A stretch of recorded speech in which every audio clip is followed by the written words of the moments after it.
Hi friends, welcome to my channel. ఈరోజు మసాలా వడలు చేసుకుందాం. ముందుగా 4 to 5 అవర్స్ నానబెట్టుకున్న శనగపప్పుని వడదీసేసుకొని వాటర్ లేకుండా చూసుకొని మిక్సీ జార్లో వేసి కచ్చాపచ్చాగా గ్రైండ్ చేసుకోవాలి.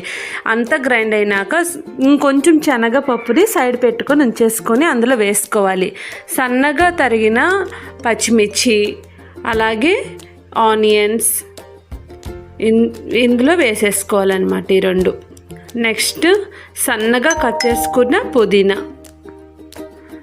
అంతే సన్నగా కట్ చేసుకున్న కరివేపాకు, 1 ఇంచ్ అల్లం ముక్క తురమట్లేదు, చిన్నగా కట్ చేస్తున్నాను. ఇలా కట్ చేసుకున్న అల్లం ముక్కలు, నెక్స్ట్ సరిపడా సాల్టు, కొంచెం జీలకర్ర కూడా వేసేసుకొని బాగా కలిపేసుకోవాలి.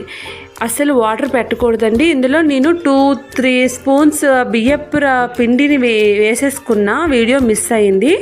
అది యాడ్ చేసుకుంటే క్రిస్పీగా వస్తాయి. ఇప్పుడు స్టవ్ మీద కడాయి పెట్టేసుకొని ఆయిల్ హీట్ ఎక్కినాక ఇలా చిన్న చిన్న ఉండలుగా తీసుకొని పల్చగా ఒత్తేసుకోవాలి.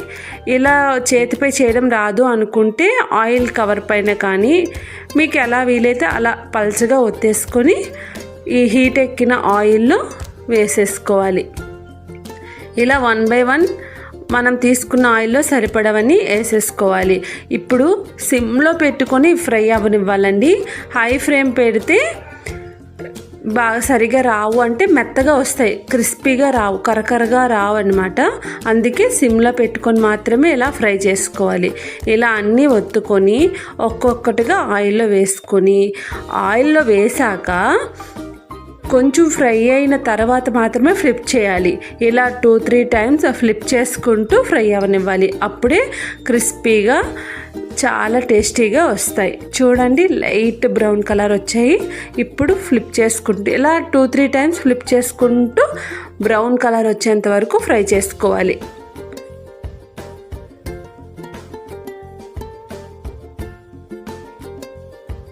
చూడండి, అన్ని మసాలా వడలు కూడా ఫ్రై అయిపోయాయి. ఇలా అయిన వాటిని సైడ్కి తీసేసుకోవాలి. టేస్ట్ అయితే సూపర్గా వచ్చాయండి. మీరు కూడా ట్రై చేయండి.